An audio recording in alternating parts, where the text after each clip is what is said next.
part of the Press Play Podcast Network.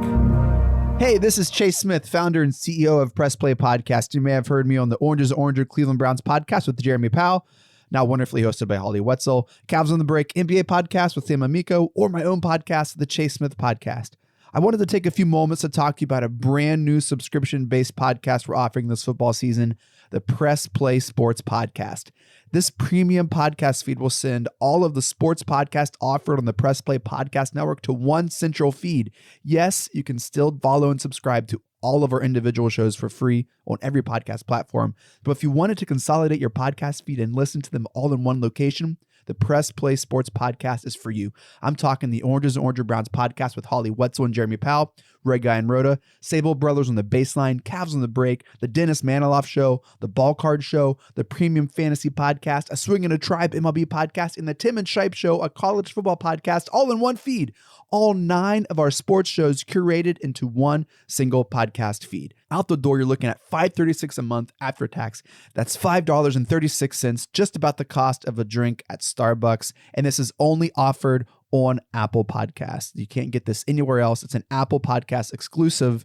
Just go to the search bar and search Press Play Sports. It'll come up and you can subscribe from there. We're excited to offer this consolidated, curated sports feed for you to enjoy. And as always, thank you so much for listening and your support. This episode of the Orange is Oranger Cleveland Browns podcast, part of the Press Play Podcast Network, is brought to you by our presenting sponsor, Align Health Center. Align Health Center is the first chiropractic biophysics clinic in Northern Ohio. The team at Align Health Center helps patients with back pain, neck pain, migraines, ADHD, digestive issues, sleep disturbance, whiplash, scoliosis, and much more.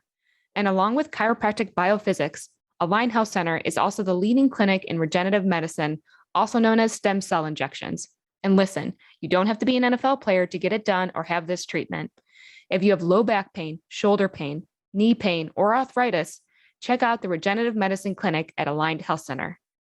Come in for a free consultation, complete with imaging and x-rays to see how Aligned Health Center can help you. No multiple shots are needed, and it's complete with physical therapy built into the process, so there's no downtime. And look, it gets even better. Align Health Center doesn't charge people for x-rays or exams, and they don't bill you later. They let you know right away the cost. They're upfront and transparent. They are number one for a reason.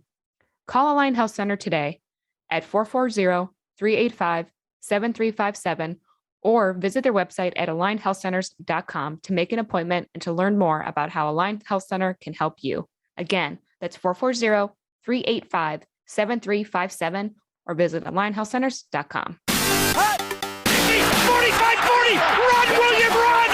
He's got blockers in front, 5, touchdown! Joshua Cribb! Snap back, ball down, kick block! They blocked the kick! Hello, everybody. Welcome into the Orange is Oranger Cleveland Browns podcast. I'm Holly Wetzel at Holly and Liz on Twitter, hosting this podcast with none other than Jeremy Powell, Browns Insider, formerly known as Jeremy in Akron on Twitter. And formerly. Jeremy, you are one lucky SOB that you are not on Twitter anymore. Well, you know my history on Twitter. It was a rocky at best. So come on, fill me in. I need to hear the story. Well, we will get to it, but let me real quick. I will say, I mean, I just got dogpiled on a very logical take that has now been also talked through, explained by many people, a lot of people on national media. And I got first of all, it was a vague tweet, and it just blew up. So we will get to that. It was about Baker. Okay. I had all the Baker honks and everyone, all these crazy Browns fans that just can't sit there for 1 second and take something logically and think about it before they tweet something. But God forbid they do that. So anyway, we'll get to that. So you're lucky you're not on Twitter anymore. I got a funny one for you too. So we'll go. Okay. We'll go get to that after your story. I'll tell you mine. Deal. So, okay, let's get in.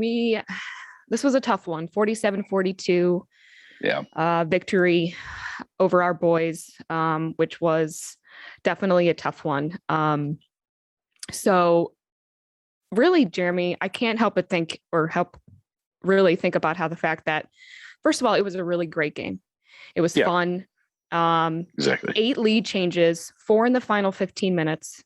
Both quarterbacks logged over 300 yards, just super impressive on the offensive side for both. I mean, everything that the Browns offense did, Justin Herbert matched it. I mean, it was just he was phenomenal. Awesome. Of course, off of the offensive side, we struggled obviously at the end. We had 2 possessions in the final 3 minutes. We failed on both of them. Our defense, we gave up 47 points. But a highlight, we'll go back to a highlight, Nick Chubb and Kareem Hunt. I mean, every damn week, Jeremy, they continue to just out-earn their paychecks, outplay everybody. 161 yards for Chubb for the 19th time. And out of that 161 yards, 144 of those rushing yards came from after contact. Unbelievable. That's crazy. It's crazy. And the 2 of them are really on a historic pace. If you start looking at some of the numbers, right. Will it keep up? I don't see why it won't keep up if they can stay healthy. You know what I noticed too early in that game? Did you notice Chubb looked quicker this week? He looked explosive, like out of the gates. I don't know if that was like a concentrated effort, because so many games, a lot of his big runs come in the second half and we wear on them a little bit. I thought he looked great from the beginning. He looked explosive from the beginning. It sucks that we wasted that effort and didn't get a win out of it, but it's the NFL. The other guys are good and they get paid too. Yeah, but it's almost historic. It is. It's bordering on historic. It is. It's humbling, right? Like you see this fantastic talent that is just, it can't be beat. I mean, literally can't be beat. I mean, Kareem Hunt's like a mobile cement wall. Like they're insane. They forced combined 12 missed tackles.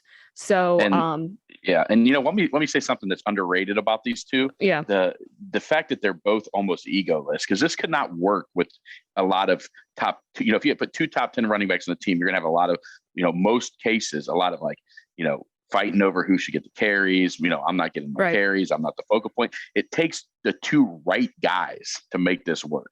Yes. And it just seems like they're very yin and yang-ish, between the 2 of them when you hear them talk. So it's such an incredible mix. And you're right. We probably already take for granted how fun this is to watch and to be a part of. And hope, like I said, my biggest fear, and I talked about this with a couple people this week, is that we waste this, that we don't, ride this into the playoffs. So I know. So hopefully it we would don't. Be a waste. It'd be an incredible waste. So they were fantastic, as usual. And then the other big takeaway was the play calling. I mean, look, we're recording this on Tuesday. It almost feels like it's been, overplayed at this point, and we're, just catching up to the end because everyone's just been drilling Stefanski for it, which rightfully so. It was tough. We were down by 5 points, no timeouts remaining. We had the ball, and then, Stefanski just, I don't know what he was thinking, and his responses to what he was thinking still don't make any sense to me. Really, he didn't. I thought that exact thing today. He did not have a good answer, and then he got kind of called out on his kind of non-answer, bad answer, and he didn't have a good response. It was Nate Ulrich, I think, or somebody came back at him with explain that, and he didn't really have any good explanation at all. Yeah, to be honest. No, he didn't. It was strange, and it kind of makes you question, obviously, a lot of things on that sense. But first of all, if we're this analytic team, right? That's what we drive our decision making on. Talk about the lowest percentage of plays being executed at the end during the fourth quarter, and he was doing those of all. It makes no sense with the team that's on a following analytics. I mean, he just. And then what the 3rd and 10 play, right, was what my tweet was about, and which we'll get into, but that was just, his reasoning and beyond that, what my thought of that has to do a little bit more with Baker and, his ability and the trust may be there. But anyways, we will get into that, but those are my kind of takeaways. So Jeremy, give it to me. What'd you think? I just, it just felt like almost like we're talking about with the way it felt like a wasted performance, and it was fun. Absolutely. And one thing I did say during the game, and I'll stand by this, is the one great thing about the Browns now is, every week you're going to have a team that's prepared and competitive. So at the very least, you're not feel like you're wasting your Sunday. Like, how many times would we be in the 3rd quarter down 21-3 and I can't believe I wasted my day watching this game. Yes. So at least we're past that stage. Yes. So we should be appreciative of that. But right now we're at a point. I know people get mad when we nitpick about Baker and nitpick about this. We're at a point where we're contenders. We're not developing anybody. We're developed. We got guys like Chubb and Hunt that are in the prime of their career. A lot of our best players are in the prime. Miles, all these guys are in the prime of their career. We have to win now. There's no developing. This is win now. So we can't take apart a game like this, even though it was fun and entertaining and all of that, and say, look, we need to be better in this areas. We need to be better in play calling. We need to be, to execute when the game is on the line. We haven't proven this year yet that we can execute a drive when the game is on the line. We failed in Kansas City. We failed here. Right. So, there's plenty to pick apart. I think it's fair to question Baker. I think it's fair to question Stefanski, fair to question Joe Woods. Look, I'll give them a little bit of a pass because we were down to like fifth and sixth corners by the end of the game, with MJ Stewart out, everybody was out. It was like you could have we were probably getting dangerously close to having to play a receiver in the secondary, I'm sure, because you only get a limited amount of people game day active. So there's excuses and there's reasons and there's all that. But I just think that's a game we had to win. And, another thought I had was we're so beat up now. This Sunday is going to be tough. I mean, we don't know for sure who's playing, who's not. That's another reason why I think that was a big loss. It's going to be tough. We're facing an undefeated team with a high-powered offense. No matter who ends up playing or not, our secondary's beat up. There's no doubt about it. Yeah. Has there been any? I haven't looked, I guess, this afternoon, but the MRIs, they were doing a bunch of MRIs. There's like 5 of them. Have we heard anything? The only thing we know, MJ Stewart, I don't know if I saw that MJ Stewart's out for the year. Chris Hubbard was placed on IR. I think he's done for the year. And Johnny Stanton was called up because, so but none of the big guys, none of the big names we're looking for, we haven't heard anything yet. We haven't heard anything on Greedy. We haven't heard anything on Denzel. We haven't heard anything on Jack Conklin. None of those have came out. It was obviously as a costly game injury wise, and the loss, compounded that. So and a throat contusion for JOK. I think he's all right though. I think JOK's right. Did you hear the news tonight? Yeah. And the news tonight was for the first time he's actually listed as the starter on the new depth chart. So JOK had been, essentially a starter, but not officially a starter. But on the depth chart that came out today, he is now the starter at will over Mac Wilson. So. Yeah. And again, he's still continuing to show some major moves. He played the most snaps among all the linebackers, and he had 5 tackles and 2 stops. So that's pretty impressive for our boy. I did see him get blocked a few times, but that's going to happen because he's a rookie, and But yeah, so we'll see. The biggest story, I think, the storyline going into this week, obviously, is who's going to play. Who's going to play, and how are we going to scheme around the issues that we're going to have in the secondary. We're facing D-Hop, Kyler Murray. We're facing a explosive, potent offense this week on a team that, by the way, is undefeated. So right, yeah, no, look, the nerves are there and they're real, and it's. I'm glad we're home. Right. I mean, at least at the very least. So it's injuries are going to happen, and Stefanski's whole mantra of next man up, like that's what this is. Like, we made it through COVID. We had the scraps at that point at the end of the season there.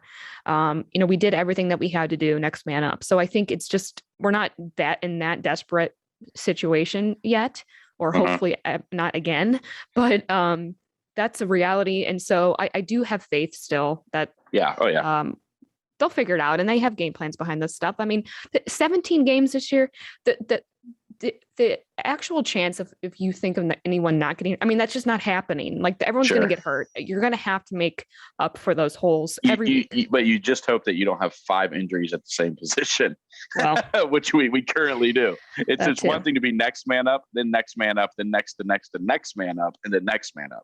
Right. At that point, it does get a little sketchy. Okay. I know. Well, look, these guys are very versatile. We talk about that all the time, right? Sure. And they've been known to move into different positions. So But that MJ Stewart injury is a big deal because, and he's done for the year because he is a versatile guy, and he's a guy that could play safety, could play corner, could play nickel. You could use him all over the place. So maybe not the biggest name to go down, but definitely one that hurts just with that versatility. So be interesting to see what they do. I mean, we're probably going to hear about some, a handful of transactions coming up here in the next couple of days. Yeah, for sure.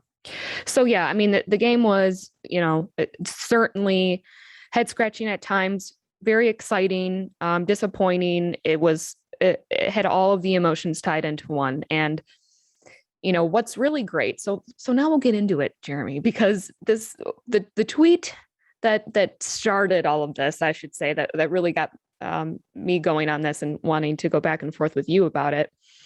The best thing about sports is that it's subjective, right? Like, we all have opinions.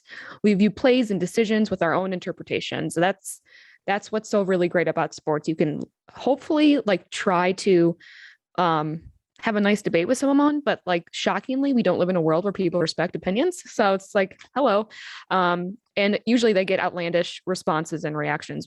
We just do. So what I tweeted about Baker, and this is going to get into our Baker discussion, and we have a Baker segment every week because of course we do. He's the most important player on the team. Absolutely.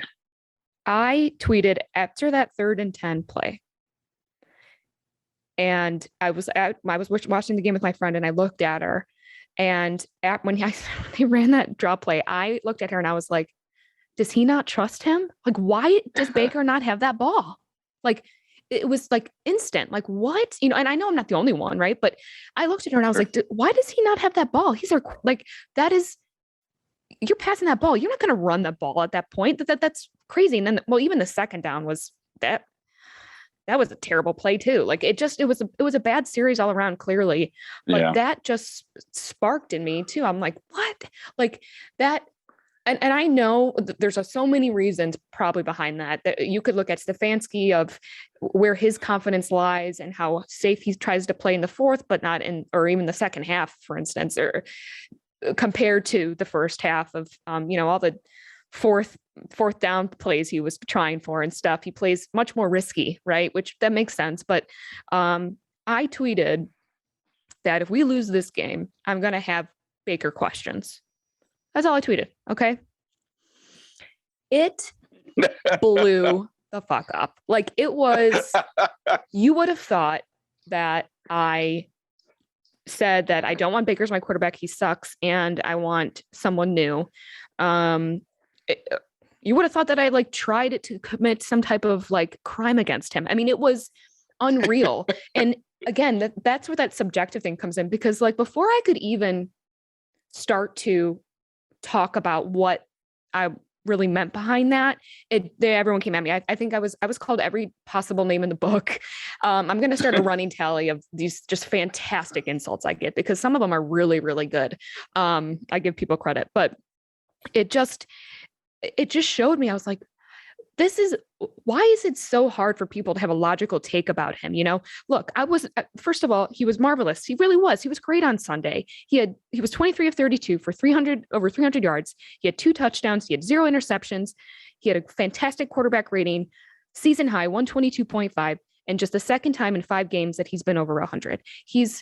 In that sense, he's great, but his average depth of target on that day before the last 3 throws was just 5.2 yards. That means he's throwing the ball, right? 240 yards after catch or something like that, right? Yeah. And then he had some great throws, right? He had that great pass to Njoku. Boy, Njoku had a game. Yeah, he did.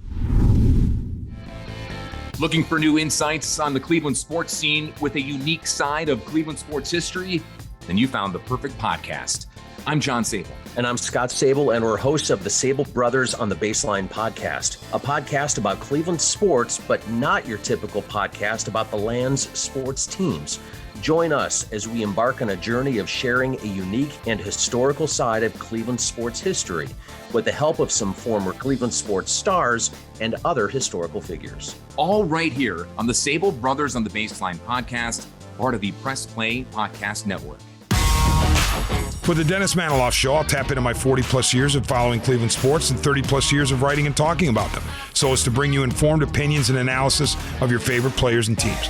I also will monitor the national sports scene and when warranted, step out of the toy department and into the real world.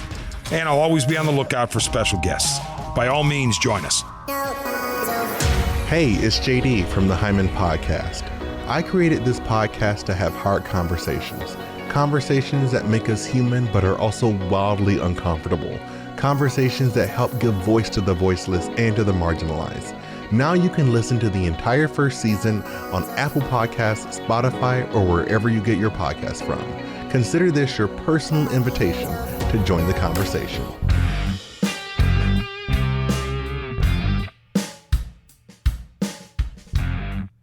Hey everybody, I'm Gary. And I'm Jason. Opening cards as a kid, no matter what was in the pack, you always had that stick of chewing gum. Well, it turns out Gary and I opened up a box of 86 Tops last year, and let me tell you, the chewing gum does not age well. Join us on the Ball Card Show, the sports podcast for the sports collector. This is Mike Voorhees, co-host of the Swing and a Tribe MLB podcast. If you love Cleveland Indians baseball, then this is the pod for you. We've got you covered each week as we talk about all the games, breaking news, trades, the roster, all things Tribe. You're going to love it. Go Tribe.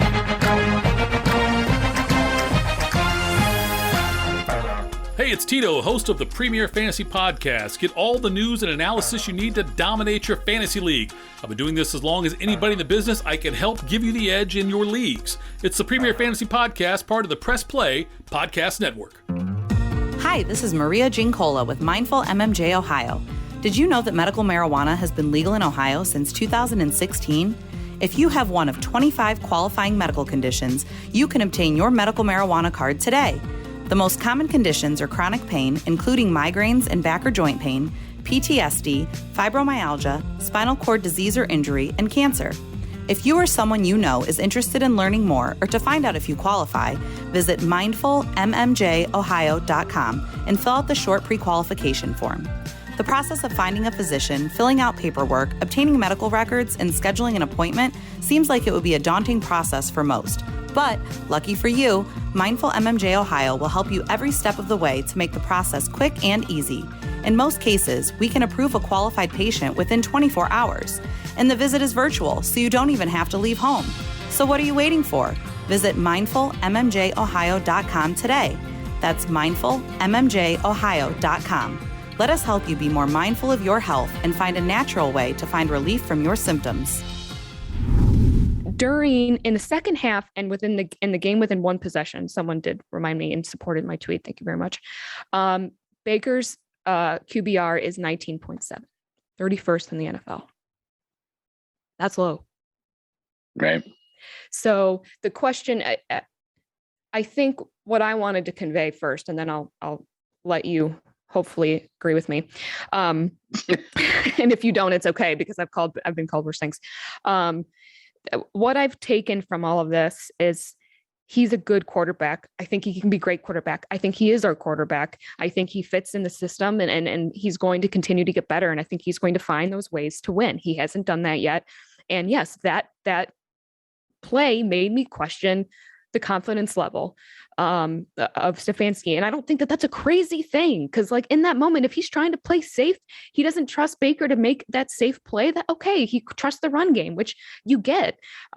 So in that sense, I don't think it's not crazy. It's not calling for his head. It is what it is. No, exactly. So right. No, I agree 100%. And I actually said something similar after the game. I put something on Facebook and it got a lot of Baker stands after me. Mm-hmm. When all I said was, you cannot pay Baker Mayfield $30 to $40 million a year. You can't do it. Mm-hmm. Because sort of like what we talked about last week, sort of what you said, Baker's not lifting anybody up. Baker needs pieces around him. Mm-hmm. Baker is. I'm sorry, he's a good quarterback. Can you watch that game and tell me honestly that Baker Mayfield will be at Justin Herbert's level where he is or can be? I just don't see it. Justin Herbert is way more talent. He's, Baker's not Justin Herbert. He's not going to be Justin Herbert. Baker is going to be a Tannehill type, a good quarterback Mm-hmm. with the pieces around him. Right. We don't need him to be. We would love him to be. We don't need him to be that. But he's not. That's He's not a Lamar just the Jackson. reality of it. He's not a Lamar Jackson. No, he's not. He's a good quarterback who, in the right system with the right pieces around him, can lead you to the playoffs and maybe more and maybe the Super Bowl. Right. But he's not going to carry a team. Right. He's not a guy you can give the reins to. Here's $40 million. We'll draft a second round receiver every year and you'll make him a star. Mm-hmm. He's not that guy. He's not going to be that guy. And that's all right. Mm-hmm. We can still win with him. And like you said, look, there's a lot of dumb fans. There's a lot of idiots. We all know the idiots on Twitter, all this stuff that will fight. But I don't understand, like you're saying, why we can't have a logical discussion about this without people getting mad at us. My story was, after I posted that on Facebook, I'm super tight with my dad. We're business partners. We both love sports, love the Browns. I walked into work the next morning. My dad had not commented on the post or said anything. I walk into work the next morning. My dad looks right at me. First words out of his mouth: "Why do you hate Baker?" First words out of his mouth. 8:30 in the morning, Monday morning after the game. Wow. Why do you hate Baker? But look, it's just the reality of the situation. And we'll see. Yep. Maybe he does grow to be. He's obviously got the moxie look. The players love him. The players will follow him. He's got the intangibles of the position. But he's not going to be Justin Herbert. He's not going to be Josh Allen. He's not going to be Lamar. It's just what it is. He's that next tier down. He's the 10 to 15. He's not 1 through 10. He's 10 to 15. Mm-hmm. I'm telling you right now, Holly, if we do give him that 35, 40 million, the giant contract, it's not going to work in a couple of years. It's just not. Once that contract kicks in, once we have to start choosing what guys we're going to pay, it's going to be it's just not going to work. I just don't see it. Right. And you know what? I'm sure we'll both get heat for this. I won't see it because I'm not on Twitter. but don't worry, I'll fill you in. Yeah, it's just how I feel. I just do. I think he's a good quarterback, and I think he can win games and possibly even get us to where we need to go. But he's not going to be he will just not be the centerpiece of it. He's going to have to be a piece of the puzzle. That's just, and that's okay. And I say Lamar's better, but he's just different, right? They're just different. They have different play styles, and that's okay. I mean, that's what's great about this league and great about watching these guys play. Well, and what their strengths are. Part of what the league is, and part of what we've never done well, is developing a system and fitting players that fit into that system. And Baker does fit the system that Stefanski wants to play, similar to Kirk Cousins, maybe similar to a Tannehill, whatever. But that can be fine. That can be fine. Yes. But it's just, I just don't think it can be fine if you give 35 to 40% of the salary cap to him and then say, we'll just fill in with guys, because we can't fill in with guys. We got to fill in with dudes. Okay. We need dudes around Baker, not guys. Right. Yeah. And I think I honestly do think Baker knows that to a certain extent, as much as I agree. He wears a certain chip on his shoulder, and and he can be definitely cocky at times, borderline confident, cocky on that line. But I do think, though, he sees the bigger picture for sure. I think you're right. And he makes it clear every week that he knows what he needs to do. He knows where he messed up. He knows where he needs to work on. He's not going out making excuses for the most part, except I will say what bothers me, Jeremy, is the Instagram type stuff. Yeah. The social media stuff. Yeah. Like, what's hard with that is that I get that. Look, I could never be an NFL quarterback for God knows a million reasons, right? But one of the big ones for me is the social media stuff, because on such a small scale, right? Like, I got blasted by so many people. And then I think about someone like him who, look, that's the part of the job, that whole thing, but that's got to be really hard, and to try and block it out, it's got to be very, very difficult. And I just think that posting Stephen A. Smith's thing fuels all that fire to Stephen A. It fuels all that fire to Colin Cowherd. It just does. I mean, and it does nothing, and it does nothing but only show them that they're right. Right. I had a good friend tell me one time, if you're going to be the leader of any organization, you have to have a soft heart and a thick skin. Yeah, and that's great. You can't listen to the stuff, and you got to just, got to let it roll right off. And you got to, it's, Right. and it's true. It really is. And it bothers me. It bothers me that Emily takes to Instagram and, Right. it's just, you just can't do it. Look, you don't see that from leaders. It's just not something you shouldn't care. And you're right. It's so hard. I've been there too, obviously, so many times. I know how hard it is to just ignore it. It's borderline very impossible. difficult. But Yes. he's got to. And it may say some people may say, it's not a distraction. It's no big deal. It is a distraction. It is a kind of a big deal. It is. Because he's obviously taking up time that he doesn't need to be taken up on thinking about this stuff, worrying about what these guys think. And it's probably a sign of some sort of insecurity like we all have in certain areas of our life. Maybe in the back of his mind, he does think, well, maybe I'm not good enough. Maybe some of the stuff they're saying is true. And that's why he feels he needs to respond, Right. So it's tough. It's a difficult situation. Yeah. And I don't even feel too that it doesn't even seem to fit the Stefanski narrative right now. Like it doesn't even seem to fit the whole system. Smart, tough, and accountable. Yeah, it just doesn't seem to fit that. Like, who fits that is Nick Chubb, right? Exactly. Kareem Hunt. But those are the guys that fit that. Well, Kareem Hunt's Nick Chubb's got the greatest saying of all time. When asked why he doesn't post much on social media, he says, "You ever see Lamborghini advertise?" Yeah.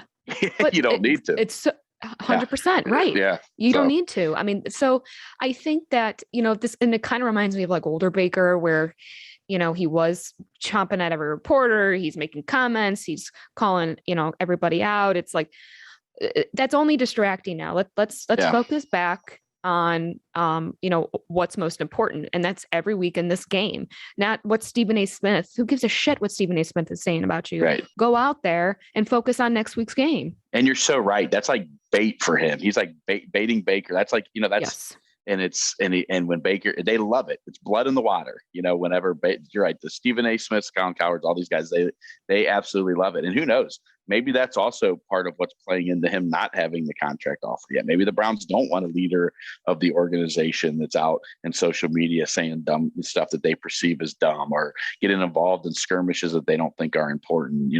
So who knows? That all could be factored in. But I just think, and I know he's always said, "I'm not your cookie cutter quarterback. I'm not going to act a certain way. I'm not." Right. But there does come a time where he needs to grow up, get over it, and and ignore it. Just, well, that's the thing. That's what's hard is that like the things that I really love about him are also the things that I don't like about him. I don't know if that makes sense, but that's so true, does. right? That's a fantastic. Yeah, that's fantastic. Actually, it's so true. You like the go get it. Don't be told what to do. Don't. And then, right. But then, and then when it comes to in certain areas, you like it, but in other areas, so it's one of those things you can't have your cake and eat it too. I guess, right? Right. Yeah. And so, so it's just, again, I think that at the end of the day, I want him to be the best that he can be for us. And I get so mad too, by the way, with the takes of like, why can't you just be happy? It's like, why do you think I can't be happy? Why would this just be enough for me? Right, yes. exactly. I am so happy that we are competing right now. Right. Okay. And I'm so happy that we have a really good quarterback right now who, yes, needs to improve on certain things, but like you said, is giving us a chance to win every week. And, right. and not just him, but everyone on the team is doing their part. And it's a great system and it's exciting to see. But the problem also with that too, Jeremy, is that everyone's getting better every week. Right. There's fantastic quarterbacks in this league. Exactly. So he can't just be good. He has to be great. Right. That's just to win the game. He just does. And this is our window. If they do end up giving him the big money, this is the roster right now, these next few years, it'll be the best roster he'll ever play with. You will never have Nick Chubb, Kareem Hunt, Odell Beckham Jr., David Njoku, Austin Hooper, Jarvis Landry, an offensive line that's one of the best in the league, a defense with playmakers at every level. You will not have this every year of your career. This is it. This is the window. These next 3 years will be the best roster that Baker Mayfield will ever play with, period. End of story. Right. Because then economic realities will start to set in at other positions as well, not just quarterback. So he has to get this done. We have to get this done in the next 3 years. Yeah, no, we do. It's a very short window. You mentioned one person that I would like to kind of talk about a little bit is OBJ. So, I laugh because like it is just a damn saga with him every week. Like people cannot be happy. Like he's either getting targeted not enough or too much, and it's forced and it's not. And look, I that whole narrative is really driving me crazy. Right. But I've honestly kind of switched my stance on it to a certain extent. I was listening to a podcast today and they were like, Browns have to admit it. There's no chemistry, blah, blah, blah. Like this, it's forced. They just have to find out, just be with it. And it's like, wait a second. I think right now, I do think for sure that we've talked about the chemistry thing. Absolutely. And Baker always finds Higgins. He certainly does. And I think he's missing Landry big time. I agree. They've definitely grown a respect and clear, what's the word I'm looking for? Intuition for each other and the next moves and stuff.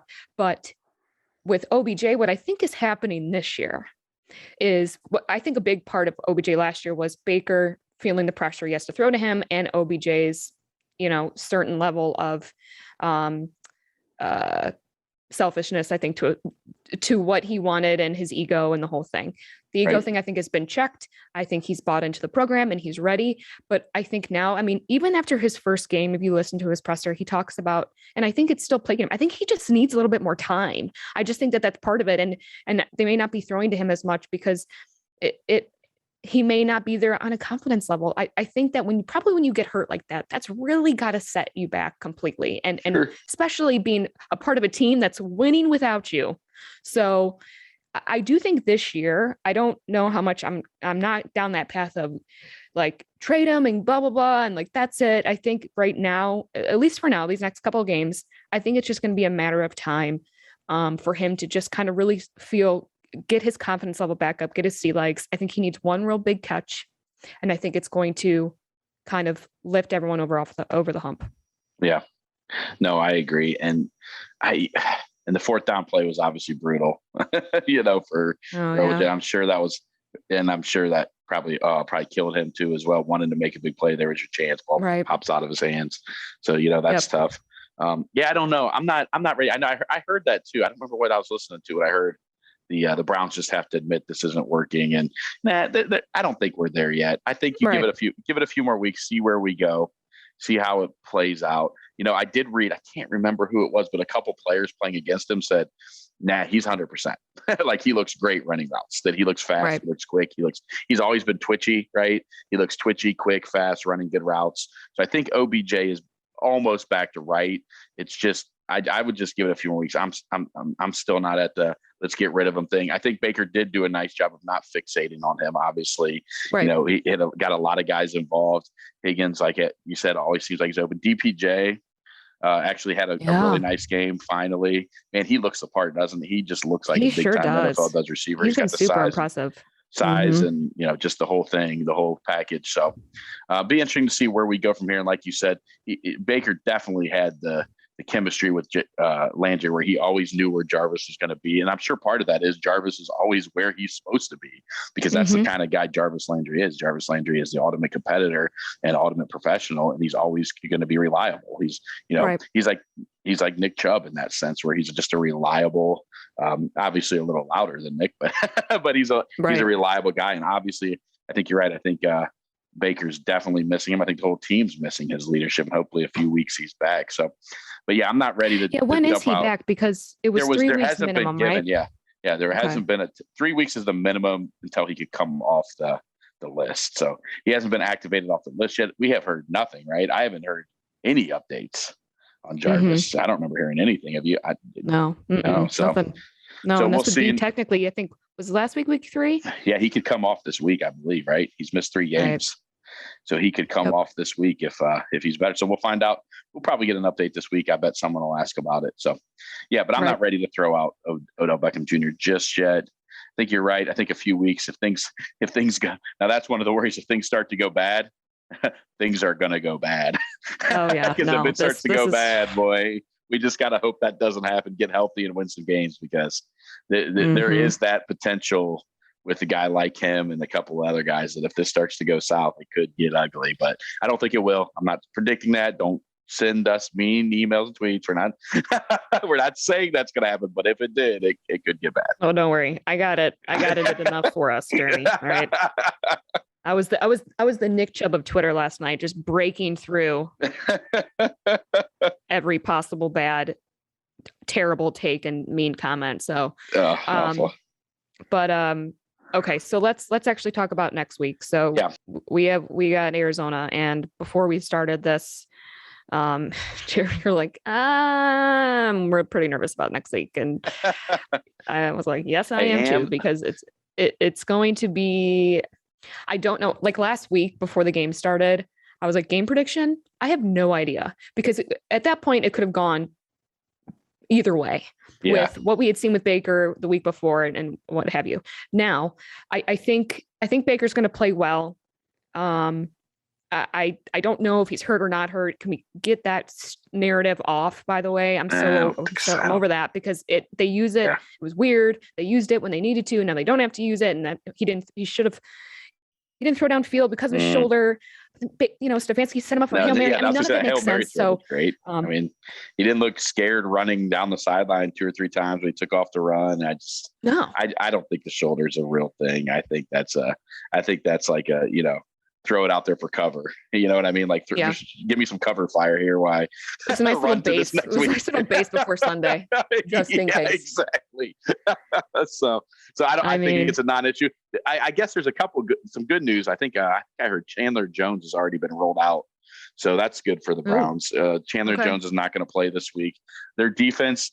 They got Isaiah Simmons, who's starting to be a player. Budda Baker is obviously a great player, but I think this is a team the Browns can run the ball. I know they played good last week, but that was against Trey Lance and, rookie quarterback. That was an ugly win anyway, though. Ugly win. Their offense wasn't great.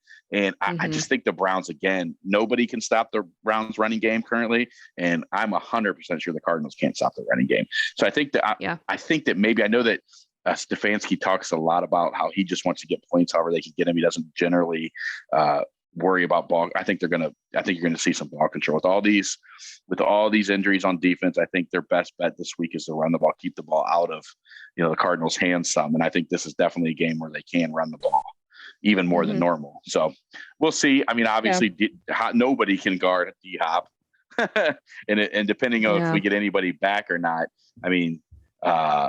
he's a heck of a player. You guys still got AJ Green. I saw stats say, this is unbelievable, that the Cardinals have 4 wide receivers that have more receiving yards than any receiver on the Browns. Hopkins, Green, Kirk, and Rondell Moore all have more receiving yards than any receiver. Interesting. Any wide receiver on the Browns. So very interesting. Yeah. And Christian Kirk kind of coming into his own. Rondell Moore guy I really loved coming out this year. Super fast receiver. They got a lot of weapons. And Kyler Murray himself is just, he's he's fast. He's going to be, especially, we got to see the health of Jadeveon Clowney, the health of Miles, where Miles is at health wise. I think he's okay, but they're going to be chasing around, the second fastest quarterback in the league. Yeah. And we don't typically, do all that great. Fare well against we don't typically fare well against ultra fast, world-class athletes playing quarterback. Right. Well, it'll definitely be, I think, another high scoring game. I did look around. Looks like Browns are actually favored, not by a ton, obviously, but Browns were picked to more than I thought that they would be to win. And I know, which is great, but I'm surprised with Arizona being undefeated. Yeah. So I want to say we win this. Oh, by the way, this is an interesting stat. Stefanski the Browns have not lost back-to-back games under Stefanski. Yes, I knew that. No. So this is a big one. Yeah, this is. They have not. And did you see this stat, which I thought was incredibly interesting? I think I had the numbers right. Since Stefanski took over, the Browns have went for it on 4th down. I believe it's 44 times, and they're 11 for 33. So they are not great on 4th down under Stefanski, yet we continue to is it one of those things where stop any other if you flip a coin 50 times, you're going to get 25 heads, 25 tails? So they figure, we're already in the red. If we keep going for it, eventually they're going to start hitting. Or is it like, betting on black at the roulette wheel over and over and over? Pretty soon, these are going to even out. I don't know. It's going to happen. Yeah. There's teams, there's teams that are like, over the last 2 years are like 7 for 9 and we are 11 for 33, which is pretty incredible when you think about how good our offensive line is and how good our running game is. Yeah. And we have been that poor on 4th down, but we have, it might not be exactly that. It's like around there, 11 for 32 or 11 for 30, right around there. So Yikes. Okay. Interesting. That's Yeah. a very interesting stat. Yeah. So what I want to say I'll do 27-24 Browns. I'll give Browns benefit of the doubt so all the Baker haters can get off my damn back. All right. I think the Browns, I think they can win this game too, based on what I said. I think they're depending on the health of the offensive line, really with the running game, it's a lot on guard, center guard, like I like to talk about, but that's the way the Browns play and the way the Browns move those guys around. And the way they can kind of overcome, we talked about this last week, not having, their tackles in by just the three tight end sets and stuff like that. They can kind of hide those guys. I think, and this front is not great and they're missing their best player. I think that they can run the ball. And JJ Watt's still there. He's older though. We saw last year against the Texans, there's a couple times Nick Chubb just ran right by him, even on a touchdown. Yeah. I'm glad we didn't pay him. Yeah, I am too. Everybody gets enamored with a name at the time, and that's I did there for a hot second. Yeah, and that's the nature of fans. And I remember the JJ Watt that looked like a superhero. On Sundays. That's what you get. You kind of infatuated with that. But I just don't think that they can slow us down running the ball. So I do think that gives the Browns a chance. And when you have a great running game, that can help keep you in a lot of games, control the clock. So I think the Browns are going to win this game. I think you're pretty close. I'm thinking a 24-21, 27-21, somewhere in there is I think where I would go. So it's just going to come. But a lot of it is I can't say that in stone until I see who's playing in the secondary. And we've got to figure that out. I know there's still a lot to. There's a lot of moving parts, a lot to digest still, just before I can say for sure. But if we get a couple of those guys back and we got a couple of healthy bodies, I think the Browns do win. And then that sets us up. And then the thing that stinks is then we got to come back 4 days later and play another game. We're a team that's already beat up, and we got to play Arizona and Denver in a 4-day span. So interesting. Very interesting. Okay. Yeah. Okay. That's what it's going to be. Boy, let's hope for good news then. Good news this week. Yeah. Let's hope. For sure. All right. Well, thanks, Jeremy. I'm glad that we both picked the Browns. Okay. We're both supportive. We both like Baker. We just Browns have a little bit of a different take on, paying him. And it's kind of funny. I know Chase wants to come on. Chase Chase is going to come on here and rip us to shreds because Chase thought they should have paid Baker whatever he wanted 6 months ago, and he used to ask every single guest we brought on. So is it time to pay Baker? Is it time to pay Baker? So I'll be interested to hear when Chase, when our fearless leader decides he wants to come back on the show. I know. Maybe next week. Let us know. He might be able to come on next week. We'll see. Let us know. It'll be fun. That'll be an interesting segment. I'll tell you that when we talk to Baker with Chase Smith, Chase Smith. That's right. It's especially depending on what happens next week and if he's still going to be on that high horse if it does go sour. So we will see. Look, we will see. All right. So, all right. Well, thank you everyone for tuning in today to the Orange is Oranger Cleveland Browns podcast. We're hoping for a win. We're positive Browns fans. So that's right. Let's get this dub. We're home. Fans are going to show up. We're going to be accurate. It's 4:00, so they're going to be liquored up and loud. That's right. I can only imagine the scene the stadium will be this Sunday. It'll be fun. Oh, it is going to be a brutal one. I hope the weather holds. I have no idea what the weather's supposed to be like. Actually, Sunday it's supposed to be nice. It's supposed to be 70s, probably 4:00. Probably by the end of the game, be upper 50s. It's supposed to be clear, so should be good weather. Great. Should be good weather. Good stuff. All right. Well, let's get this W. Everyone, thank you for listening. Make sure you hit that like and subscribe button on Apple for us, and we will talk to you next week. Go Browns. Yes, sir. Let's go Browns.